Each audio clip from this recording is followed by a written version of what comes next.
Assalamualaikum warahmatullahi wabarakatuh. Perkenalkan, nama saya Faril Arwandri Rahma, NIM C500200097. Di sini saya ingin membuat video inhal tentang ekstremitas superior. Pertama, saya akan menjelaskan tentang ini. Nah, di bagian sini itu terdapat dua bagian. Yang pertama, yang di bagian sini ini adalah ekstremitas sternalis yang terletak di bagian medial. Nah, saya akan menunjukkan bagiannya. Di bagian medial itu di bagian sini. Jadi ini adalah ekstremitas sternalis yang menyambungkan sendi articulatio sternoclavicularis. Di bagian sini, nah ini itu terdapat ekstremitas acromialis yang terletak di bagian lateral. Nah, saya ingin menunjukkan di bagian lateral itu di bagian sini. Jadi di sini itu terdapat ekstremitas acromialis yang terletak di bagian lateral yang bersendi dengan articulatio acromioclavicularis. Yang kedua, saya ingin menjelaskan tentang ini. Nah, di bagian sini itu terdapat humerus dan scapula. Nah, di bagian ini, bagian scapula yang menjadi ciri khas adalah ini. Di bagian sini itu rata yang dinamakan dengan fossa subscapularis. Di bagian sini. Nah, di bagian sini itu nanti akan menyambungkan scapula dengan humerus yang di bagian sini. Bagian tengah-tengah ini yang namanya cavitas glenoides atau clavita glenoidalis yang akan bertemu dengan ini caput humeri yang di bagian sini, caput humeri. Nah, ini nanti akan langsung ke bagian humerus. Dan yang menjadi ciri khas lagi ini adalah bagian sini. Ini adalah acromion. Acromion itu yang sambungan dari yang bagian sini tadi, yang bagian sini tadi ekstremitas acromialis. Itu nanti kalau menyambung itu nanti bertemunya dengan acromion. Untuk bagian gambar ketiga, saya ingin menjelaskan bagian posterior. Untuk yang tadi, yang langkah kedua tadi itu bagian anterior. Di sini banyak yang menjadi ciri khas. Yang pertama di bagian sini. Ini nanti kan dipisahkan menjadi dua. Satu yang bagian atas dan yang bagian bawah dipisahkan oleh garis tengah ini. Nah, saya ingin menjelaskan.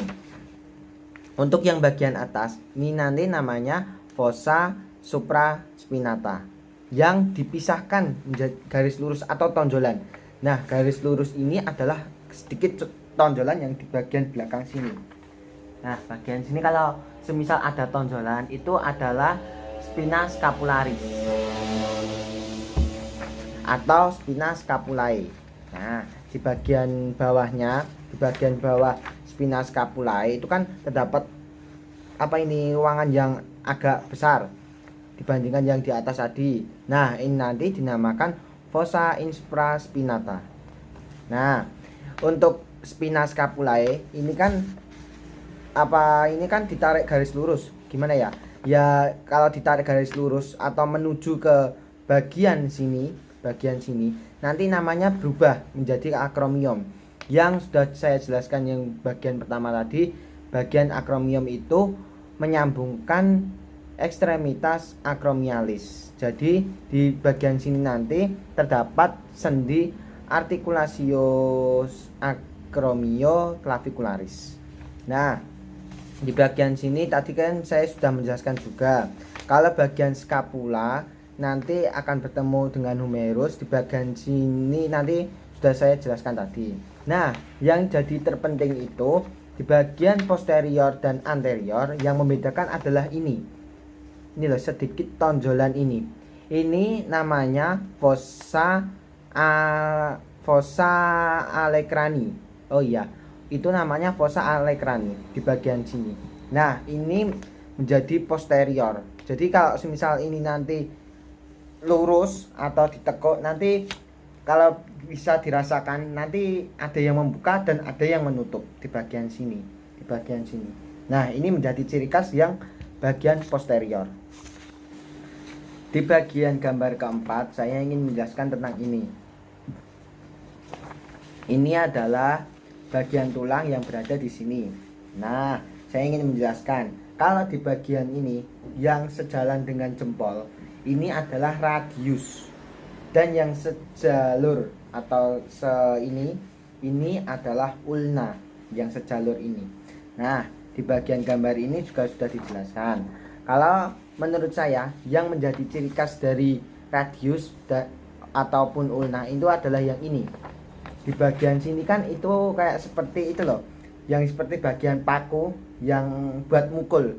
Nah, itu adalah menjadi ciri khas dari radius yang namanya caput radi. Tetapi kalau saat menjawab soal, jangan yang dihafalkan, jangan bagian itunya yang dipaku, tapi tetap yang dicaput radi. Nah, sedikit saya ingin menjelaskan bagian gambar keempat adalah ini saja.